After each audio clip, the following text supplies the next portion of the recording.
여러분, 사랑의 반대말이 뭐라고 생각하십니까? 혹자는 미움이라고 하죠. 맞는 말입니다. 그런데 또 사랑의 반대말은 미움이 아니라 무관심이라는 말도 있습니다. 때로는 대놓고 적대하는 것보다 아예 관심을 갖지 않고 무시하는 것이 상대방에게 더 큰 복수가 될 때가 있습니다. 이렇게 인간관계 속에서 가장 힘들고 고통스러운 순간은 대놓고 소리 높여 다투거나 치고받고 싸울 때보다 아무리 말을 걸어도 상대방이 내 말에 대답하지 않는 냉랭한 침묵을 대할 때 우리는 더 힘들 수 있습니다. 왜냐하면 침묵은 그 자체로 거절과 단절을 의미하기 때문입니다. 우리의 신앙생활에서도 이와 비교할 수 없는 영적인 위기가 찾아올 수 있습니다. 그게 뭘까요? 바로 하나님께서 침묵하실 때입니다. 인생의 어두운 순간을 지나면서 부르짖어 기도하는데도 마치 하늘 문이 닫히기라도 한 것처럼 아무런 응답이 없을 때가 있습니다. 하나님, 제가 이 길로 가야 합니까? 이 고난을 어떻게 이겨낼까요? 아무리 물어도 하나님께서 침묵하시는 듯한 철저한 외로움을 경험하는 그런 순간이야말로 우리가 영적으로 가장 고립되고 힘든 순간이 될 것입니다. 오늘 말씀은 바로 그 하나님의 침묵 앞에 선 이스라엘과 사울 왕의 모습을 보여줍니다. 당시에 이스라엘은 요나단의 믿음의 순종으로 블레셋과의 사이에서 벌어졌던 그 믹마스 전투에서 기적적인 대승을 거두고 있는 상황이었습니다. 그러나 사울 왕은 이 승리의 와중에 병사들이 적을 쫓아가서 추격해서 죽이고 있는 상황이면 잘 먹고 배부르게 잘 먹고 체력을 축적해서 쫓아가서 또 싸워야 되는데 그 와중에 군사들에게 무모한 금식을 시켰습니다. 그래서 백성들이 허기진 끝에 어떻게 됩니까? 고기를 핏째 먹는 범죄를 하나님 앞에 저지르게 됐습니다. 이런 상황 속에서도 사울은 밤을 새워서라도 끝까지 블레셋을 추격해 섬멸하겠다는 개인적인 조급함에 사로잡혀 있었습니다. 아니, 그러면 백성들에게 금식을 선포할 게 아니라 잘 먹였어야죠. 그런데 지금은 달려갈 때가 아니었습니다. 백성들이 배가 고파서 고기를 핏째 먹는 죄를 범했죠. 고기 그 핏째 좀 먹었다고 뭐 그렇게 큰 죄냐 할 수도 있는데 율법에 의하면 뭡니까? 이스라엘 회중으로부터 하나님이 그를 끊어내라고 할 정도의 중죄였습니다. 왜냐하면 이스라엘 백성들은 이방 신들을 섬기는 이방인들과 구별된 삶을 살아야 하기 때문이었습니다. 이때 제사장 아히야가 먼저 하나님께로 나아가사이다 하면서 사울의 행보에 제동을 겁니다. 이에 사울이 하나님께 여쭙니다. 37절입니다. 사울이 하나님께 묻자오되 내가 블레셋 사람들을 추격하리이까 주께서 그들을 이스라엘의 손에 넘기시겠나이까 하되 그날에 대답하지 아니하시는지라. 맨 마지막에 정말 두려운 한 문장이 등장합니다. 그게 뭡니까? 하나님께서 대답하지 않으셨다는 것입니다. 가장 영광스러워야 할 그 승리의 순간의 한복판에서 하나님의 침묵이 임한 것입니다. 이와 마찬가지로 우리의 삶 가운데서도 기도가 막히고 또 하나님께서 침묵하시는 순간을 당할 수가 있습니다. 이럴 때 우리는 어떤 감정을 느낍니까? 영적으로 고립된 것 같고 황무함을 느끼게 됩니다. 하나님과 단절된 것 같은 위기감이 찾아오는 것입니다. 이럴 때 우리가 어떻게 해야 될까? 말씀을 통해서 함께 살펴보겠습니다. 첫 번째는 걸음을 멈추고 자신을 돌아봐야 한다는 것입니다. 사울은 전쟁의 승기를 잡았으니 밤새도록 적들을 뒤쫓아 몰살하고 전리품을 탈취하자고 백성들을 선동했습니다. 36절을 보면 백성들도 왕의 생각에 좋은 대로 하옵소서 하면서 사울의 조급함에 동조했습니다. 바로 이때 제사장 아히야가 사울에게 말하기를 잠시 멈추어 서서 하나님의 뜻을 묻자고 제안을 했고 그 결과 뭡니까? 하나님의 침묵을 마주하게 된 것입니다. 성경을 보면 하나님께서 침묵하시는 장면이 많이 나옵니다. 그런데 거기서 공통적으로 드러난 하나님의 침묵의 의미가 뭘까? 단순히 대답을 유보하시는 게 아닙니다. 첫 번째, 하나님께서 침묵하시는 이유는 뭘까요? 그 사람을 연단시키시려고. 가장 대표적인 예가 바로 욥 아니겠습니까? 욥이 죄 없이 하나님 마귀에게 고통을 당하면서 하나님 앞에 부르짖었을 때 하나님께서 침묵하셨고 그때에 욥이 한 위대한 고백이 뭡니까? 나의 가는 길을 그가 아시나니 그가 나를 단련한 후에는 내가 정금같이 나오리라. 그렇게 고백하지 않았습니까? 이것이 하나님께서 침묵하시는 첫 번째 이유고, 또 뭐냐?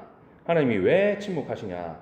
개인이나 공동체의 영적인 상태에 심각한 문제가 생겼다는 것을 보여주시려고 침묵하신다는 것입니다. 그러니까 침묵 그 자체가 하나님의 경고라는 것이죠. 그럴 때는 뭡니까? 절대 거기서 더 나아가지 말고 걸음을 멈춰야 하는 것입니다. 문제가 있는데 하던 일을 계속하면 결국 탈이 나는 것입니다. 차에 문제가 있다는 걸 알고도 운행을 계속하면 고장이 나거나 사고가 날 수밖에 없는 것과 마찬가지입니다. 만약에 하나님께서 지금 이 상황에서 사울의 질문, 우리가 블레셋을 쫓아갈까요? 라고 여쭐 때 예스로든 노로든 대답을 하셨다면 어떻게 됐을까요? 사울은 절대로 자신과 백성들의 영적인 상황을 돌아보지 않았을 것입니다. 따라서 하나님의 침묵은 사울에게 지금 달리고 있는 그 다름질을 멈추고 자신을 돌아보라고 주시는 하나님의 강력한 경고였다는 것입니다. 오늘 저와 여러분의 삶은 어떻습니까? 일이 조금 잘 풀리고 사업이 자리를 좀 잡는 것 같으면 소위 물 들어온 김에 노저을 했다고 사울처럼 조급해져서 밤낮 없이 내 힘과 내가 가진 수단으로 끝을 보기 위해 달려가곤 합니다. 기도로 하나님의 뜻을 물어야 한다, 이 사실을 잊은 채로 분주하게 그저 그냥 잘 되니까 달려가는 것입니다. 그러다가 갑자기 브레이크가 걸릴 때가 있습니다. 계획이 꽉 막히고 기도를 해도 허공에다 말한 것 같은 하나님의 침묵이 찾아올 때가 있습니다. 기도해도 응답이 없으니까 영적인 무력감이 찾아옵니다. 그러면 또 뭐예요? 그걸 잊어버리려고 또 눈앞에 놓인 일에 전력 투구 달려가는 겁니다. 악순환이 계속 이어지는 것입니다. 그러나 그럴 때 우리가 진짜 해야 할 일은 내 고집대로 계속해서 하던 대로 달려가는 것이 아니고 바로 걸음을 멈추는 것입니다. 하나님께서 침묵하시는 것을 원망하고 떼쓰기 전에 잠시 그 조급함을 내려놓고 말씀 앞에서 지금 이 일에 이전 투구하고 있는 나의 내면의 동기가 무엇인지, 이게 지금 하나님의 영광을 위해서 또는 하나님의 나라를 위해서인지, 교회를 섬기기 위해서인지, 아니면 내 욕심을 채우기 위해서인지, 또 지금 나의 영적인 상태가 어떤지 돌아봐야 한다는 것입니다. 두 번째는 하나님 앞에 겸손하게 무릎 꿇고 회개해야 한다는 것입니다. 하나님께서 침묵하셨을 때 사울은 이것이 죄 때문이라는 사실을 깨달았습니다. 그런데 문제가 뭘까요? 딱 거기까지였다는 사실입니다. 그는 이 사태가 죄 때문이다 라는 사실까지는 알았는데 그 원인을 자기에게서 찾을 생각을 하지 않았습니다. 이게 진짜 결정적이고 치명적인 문제였습니다. 진단이 잘못되니까 처방도 잘못될 수밖에 없었던 것입니다. 사실 지금 이 전쟁터에서 군사들에게 율법에도 없는 억지 금식을 강요해가지고 언제 하나님이 전투하다가 금식하라 그랬습니까? 그런 거 없잖아요. 오히려 잘 먹여야죠. 잘 먹여야죠. 그런데 그 금식을 강요해가지고 백성들이 굶주린 나머지 짐승을 땅에서 잡아가지고 핏째 먹는 죄를 짓게 만들고 아들 요나단을 사지로 내몰아버린 결정적인 원인 제공자가 누굽니까 지금? 사울 자신 아닙니까? 처음부터 하나님의 침묵이든 그 이전에 백성들이 고기를 핏째 먹어 범죄한 일이든 다 누구 때문입니까? 사울 때문입니다. 사울 때문에. 따라서 사울 자신이 이 일에 옷을 찢고 제단 앞에 엎드려서 하나님 앞에 자기 죄를 자복하고 용서를 빌어야 마땅했던 것입니다. 그런데 사울은 죄의 고려 대상에서 자신을 철저히 제외시킵니다. 지금 대한민국 정치판에서 딱 이런 모습을 보고 있지 않습니까? 38절입니다. 사울이 이르되 너희 군대의 지휘관들아 다 이리로 오라. 오늘 이 죄가 누구에게 있나 알아보자. 처벌받아 마땅한 죄인이 판단하는 자, 판사가 되어서 백성을 향해 칼날을 겨눕니다. 결국 제비가 뽑혔는데 요나단과 자기가 뽑히고 거기서 둘 중에 하나를 뽑았더니 요나단이 뽑혀요. 그래서 요나단이 자신의 금식 명령을 어기고 꿀을 찍어 먹었다는 사실이 밝혀지자 사울은 자신의 실추된 체면과 정치적인 입지를 만회하려고 아들마저 제물로 삼으려고 합니다. 사울에게 지금 필요한 게 뭘까요? 겉만 번지르르한 그런 종교적인 열심이 아니라 하나님 앞에 납작 엎드려 회개하는 상한 심령이었습니다. 지금 얼마나 중요한 순간입니까? 사무엘이 오는 거 못 기다려서 제사장의 직무를 자기가 침범함으로 하나님께서 자기를 버리겠다고 말씀하셨습니다. 그런데 이때 그가 하나님 앞에 납작 엎드렸다면 하나님께서 그를 용서하지 않으셨을까? 어떻게 보면 다윗이 밧세바를 범하면서 지은 죄가 사울보다 훨씬 크지 않겠습니까? 그런데도 다윗이 하나님 앞에 엎드렸을 때 하나님이 그를 용서해 주시잖아요. 사울이 그랬으면 용서 안 해주셨을까요? 그러니까 아니라는 거죠. 지금 하나님께서 자기를 버리겠다고 하셨던 그 말씀이 그대로 확정되느냐 마느냐가 달린 중요한 순간입니다.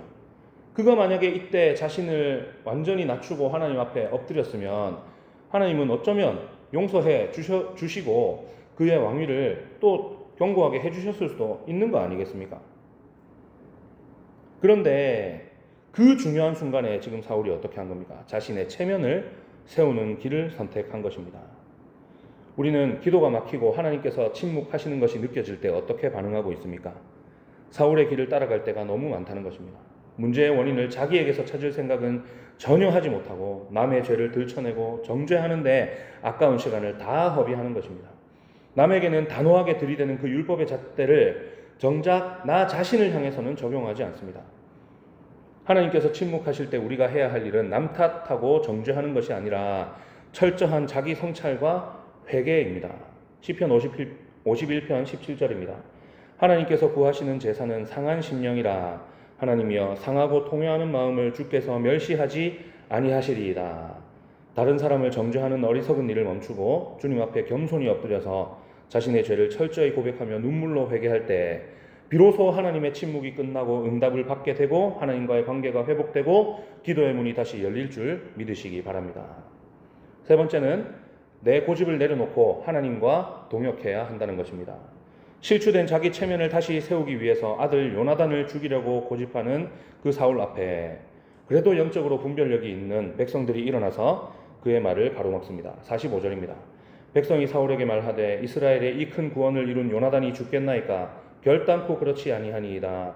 여호와의 살아계심을 두고 맹세하옵나니 그의 머리털 하나도 땅에 떨어지지 아니할 것은 그가 오늘 하나님과 동역하였음이니이다 하여 백성이 요나단을 구원하여 죽지 않게 하니라. 백성들은 요나단이 죽으면 안 되는 본질적인 이유를 알고 있습니다. 그게 뭡니까? 그가 하나님과 동역했다는 사실이었습니다. 사울은 하나님께서 침묵하실 때에도 자기 생각, 자기 고집, 자기 위신, 정치적인 입지 이런 것들만을 위해서 움직였습니다. 그리고 할 수만 있다면 하나님마저 자신의 도구로 이용하려 했습니다. 그래서 뭘 한 겁니까? 금식을 선포한 것입니다. 자신의 영적인 그 권위를 한번 세워보려고. 반면에 요나단은 어떻게 했습니까? 하나님을 신뢰하는 가운데서 놀라운 고백을 하죠. 뭡니까? 여호와의 구원은 사람이 많고 적음에 달리지 아니하였느니라. 이렇게 선포하고 하나님의 뜻을 묻고 하나님의 일하심에 자신을 온전히 맞추어서 헌신한 하나님의 동역자가 되었던 것입니다. 백성들이 이 진실을 다 알고 있다는 사실을 깨달은 뒤에야 사울의 완악한 고집이 꺾였고 하나님께서는 이 분별력을 가진 이스라엘 백성들을 통해서 요나단을 아버지 사울로부터 보호하셨고 마침내 이 큰 전쟁에서 이스라엘을 구원해 주셨습니다. 우리가 하나님의 침묵 앞에서 그 모든 괴로움을 극복하고 승리하는 비결은 내 지혜와 지식, 경험과 물질, 내가 가진 자원들로 억지로 길을 내는 것이 아닙니다. 하나님과의 단절을 끝내고 영적인 황무함을 벗어나는 길은 자신을 철저히 돌아보고 회개한 뒤에 뭡니까? 내 뒤를 온전히 하나님께 맡기고 그분의 뜻에 자신을 던져 넣어 이것을 헌신이라고 하죠. 그죠? 하나님과 동역하는 삶으로 들어가는 것입니다. 하나님과의 동역이 뭡니까? 내게 근사한 계획이 있으니까 하나님 그저 그것을 실현해 주시면 됩니다. 이렇게 떼쓰는 게 아닙니다. 핵심이 뭐냐면 하나님의 뜻이 무엇인지를 먼저 구하고 그 뜻에 나를 맞추어서 나의 시간과 순종과 노력과 모든 것을 내어 드리는 것. 그게 바로 하나님과 동역하는 삶이라는 것입니다. 그 뜻을 알기 전에는 어떻게 해야 되는 거예요? 걸음을 멈춰야 되는 것입니다. 그래야 인생을 또 시간을 낭비하지 않고 하나님과 동역하는 복된 삶을 살아갈 수 있는 것입니다. 이렇게 내 뜻을 꺾고 하나님의 주권과 뜻에 맞추어서 하나님과 동행하며 동역하기 시작할 때 비록 지금 사방이 막혀서 큰 위기에 처해 있을지라도 하나님께서 우리의 삶을 친히 지켜주시고 위기로부터 건져주실 줄 믿으시기 바랍니다. 혹시 지금 인생 가운데 하나님의 침묵을 경험하고 계십니까? 앞이 캄캄해서 어디로 갈지 몰라 방황하고 계십니까? 오늘 하나님께서 침묵을 통해 우리에게 경고하고 계심을 깨달으시기 바랍니다. 하나님께서 침묵하실 때는 걸음을 멈추고 잠잠히 하나님 앞에서 자신을 돌아보시기 바랍니다. 겸손히 그 앞에 무릎 꿇고 내 안에 은밀한 죄를 회개하시기 바랍니다. 오직 하나님의 뜻에 나를 맞추어 하나님과 동역하시기를 축복합니다. 우리가 이 하나님의 침묵 앞에 믿음으로 멈추어 서고 회개하고 하나님과 동역하기로 결단할 때 하나님께서는 우리를 향한 침묵을 거두시고 우리의 기도에 응답하실 것입니다. 오늘 말씀을 기억하면서 하나님의 침묵 앞에 믿음으로 반응하여 하나님의 뜻을 알고 그 뜻을 따라 순종함으로 하나님과 동역하는 가운데 하나님께서 드디어 내게 주시는 그 승리와 구원을 경험하고 하나님께 영광 돌리는 저와 여러분이 되시기를 주님의 이름으로 축원합니다. 기도하겠습니다.